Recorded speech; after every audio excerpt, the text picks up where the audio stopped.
Terima kasih Bu Rusi sudah menyempatkan waktunya untuk kegiatan praobservasi yang mana besok akan dilaksanakan praktek mengajarnya. Di sini dari RPP yang sudah jenengan buat tadi, RPP yang mencakup pembelajaran berdiferensiasi, budaya positif dan PSE. Di sini akan saya melaksanakan praobservasi dulu ya Bu ya. Iya Pak. Jadi dari RPP yang sudah jenengan buat itu untuk tujuan pembelajarannya apa Bu ya? Tujuan pembelajaran yang saya lakukan ada 3. Yang pertama adalah mengamati benda-benda yang ada di dalam kelas yang tentu sudah dikenal oleh siswa, untuk memperkaya pengalaman mereka tentang dan pemahaman mereka tentang bentuk-bentuk bangun ruang. Terus yang kedua, lewat kegiatan diskusi, peserta didik lebih mengenal lagi macam-macam bentuk bangun ruang dan bangun datar. Dan yang terakhir adalah dalam kegiatan mengamati, peserta didik dapat menemukan dan menyebutkan contoh-contoh bangun tersebut. Gitu ya. Dari tujuan pembelajaran itu area pengembangan yang hendak dicapai oleh Bu Rusi. Saya ingin siswa itu dapat menemukan, terus mengidentifikasi, juga memberikan contoh dari bangun datar yang ada di kelas itu yang cakupan paling kecil, terus kemudian di lingkungan sekitarnya yang lebih luas lagi. Ya. Terus strategi yang disiapkan dari pembelajaran besok itu bagaimana? Saya akan menggunakan berbagai media, ada buku siswa ya, buku belajar matematika, terus kemudian benda-benda real yang ada di kelas, terus ada video juga. Yang kedua, saya akan menggunakan pendekatan secara saintifik, yaitu lewat observasi, menanya, menalat, dan berkomunikasi dengan para siswa saya. Kemudian, nah itu juga metode yang dipakai juga itu tadi, tanya jawab, ceramah, dan pementasan. Oh ya, terima kasih sudah dijelaskan secara rinci sekali. Mudah-mudahan besok bisa berjalan dengan lancar untuk pelaksanaan praktek mengajarnya ya Bu ya. Ya, terima kasih.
Nah, sebelum kita ke materi, apakah ada yang pernah mendengar atau adakah yang tahu apa itu? Sudut adalah suatu ujung pada sebuah sudut.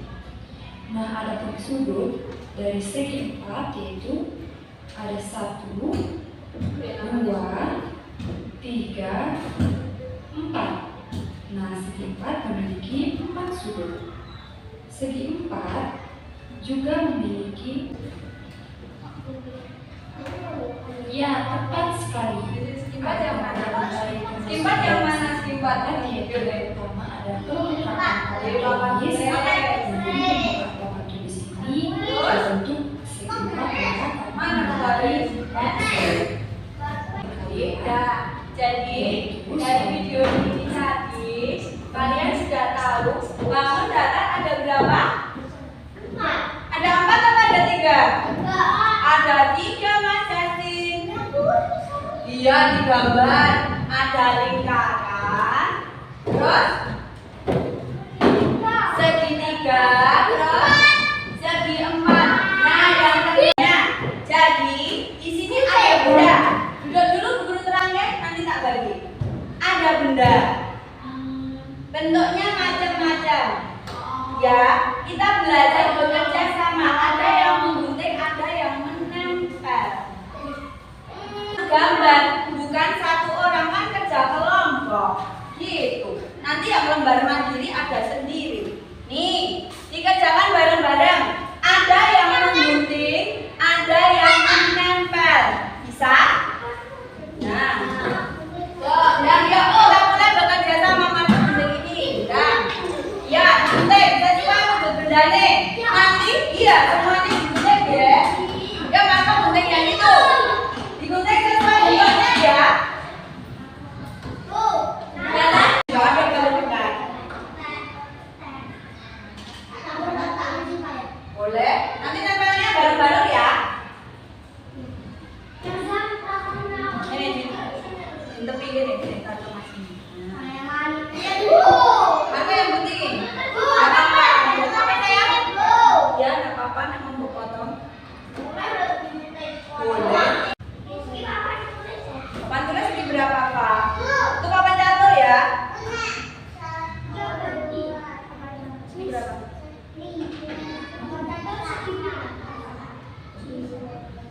Belum selesai. Nah.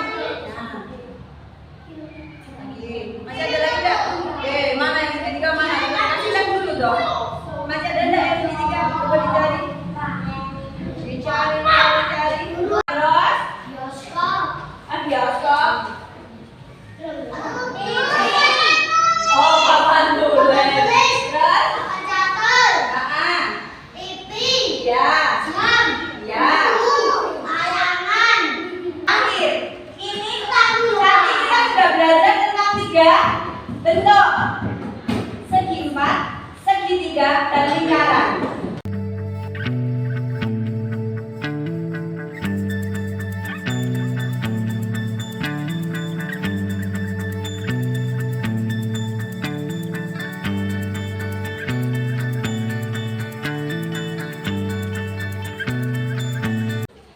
Selamat siang Bu Rosi. Tadi kita sudah melaksanakan pembelajaran ya. Setelah kemarin kita sudah melaksanakan observasi dari tadi adalah observasi pembelajaran berdiferensiasi budaya kesulitan PSE pembelajaran sosial emosional dan dengan prakteknya di kelas.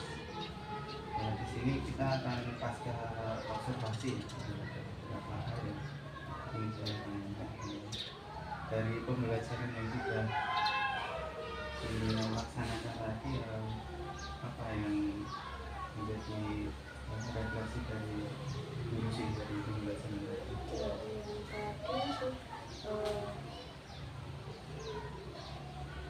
Organisasi yang anak. Aku suka. Iya, jadi terus penguasaan kelas lah ya, belum terlalu bagus, terus waktu juga itu yang saya rasa belum bisa maksimal. Waktu di sini waktu pembelajarannya apakah kurang, maksudnya dari Saya 2 yang kali 30 bukan ini ya Pak, apa ya Pak ya, sing harusnya misalnya kayak saya ada kegiatan apa dulu tapi terus skip karena harus ngatur yang ini ngatur yang itu, jadi apa sih Pak kegiatan namanya, awal, jadi akhir enggak gitu. ya, jadi enggak terlalu bisa berjalan seperti skenario yang saya pikirkan karena ya itu kendala yang terjadi tadi. Iya. Terus kemudian dari pembelajaran tadi mengenai apa ini pembelajaran? Jadi belajar tentang bidang bangun datar. Bangun datar. Iya. Itu salah satu. Terus pembelajaran tadi sudah melaksanakan pembelajaran yang berdiferensiasi ya? Iya. Pembelajaran berdiferensiasi itu Saya memakai diurusi itu yang saya pakai beberapa media, ya. kan, dari yang audio terus apa sih, gambar apa gitu, terus ada tanya jawab dengan anak Ya. gitu. Dari beberapa media tadi yang bisa menarik, istilahnya anak itu lebih Lebih tertarik konsen itu ya, di audio visual sih. yang audio visual. Bisa lumayan agak lama berkonsentrasi dibandingkan kalau gurunya yang ngomong. Kalau guru yang ngomong pasti bosan kan, tapi kalau audio visual kan anak ada gambar yang lebih menarik gitu. Mungkin ada catatan dari pembelajaran tadi, mungkin dari media atau hal-hal lain yang ada catatan khusus. Mungkin kalau selain medianya saya merasa kurang, jadi bukan cuma apa ya Pak ya, mungkin kurang, harusnya saya menyediakan media yang benar-benar konkret yang ada di depan gitu, bukan cuma ada di kelas. Kalau di kelas kan terbatas pilihannya, jadi mungkin seharusnya lebih banyak menyediakan media yang benar-benar konkret, anak tahu, nggak cuma gambar tok gitu. Kira-kira apa. Yang terakhir mungkin dari pembelajaran tadi ada rencana ke depan dari guru sih, ada rencana mungkin untuk perbaikan atau tidak lagi? Perbaikan mungkin saya lebih ke metode pengajaran mungkin ya Pak ya, yang mungkin karena anak kelas 1 itu anaknya benar-benar energinya banyak, mungkin saya nggak cari metode belajar yang anak-anak bisa bergerak bebas, jadi nggak cuma terpancang nonton, nulis, bekerja sama, tapi mungkin lebih kayak ada permainan, terus pembelajaran yang di luar kelas, jadi anak nggak bosan. Kalau misalkan mereka gerak ke sana kemari, kemungkinan misalnya kejebles cedera gitu kan nggak terlalu ngeri. Kalau di kelas kan lantai licin, mejanya tajam, terus ada temen sing mungkin ya menyalurkan kelebihan energi anak yang banyak energi itu mungkin lebih gitu. Ya berarti nanti untuk pembelajaran berdiferensiasi itu kan setelahnya memenuhi atau mengakomodir dari kebutuhan siswa tadi. Jadi anak sing punya energi lebih, nggak ganggu temennya, dan temen sing mau belajar juga nggak bosen nunggu ngatur anak yang kelebihan energi. Ya, terima kasih untuk kegiatan kita yang pasca observasi ini. Mudah-mudahan nanti ke depannya pembelajaran yang guru inginkan tadi dari evaluasi ini tadi, dari introspeksi ini tadi nanti bisa diperbaiki dan pada akhirnya nanti akan lebih baik lagi gitu ya. Terima kasih sudah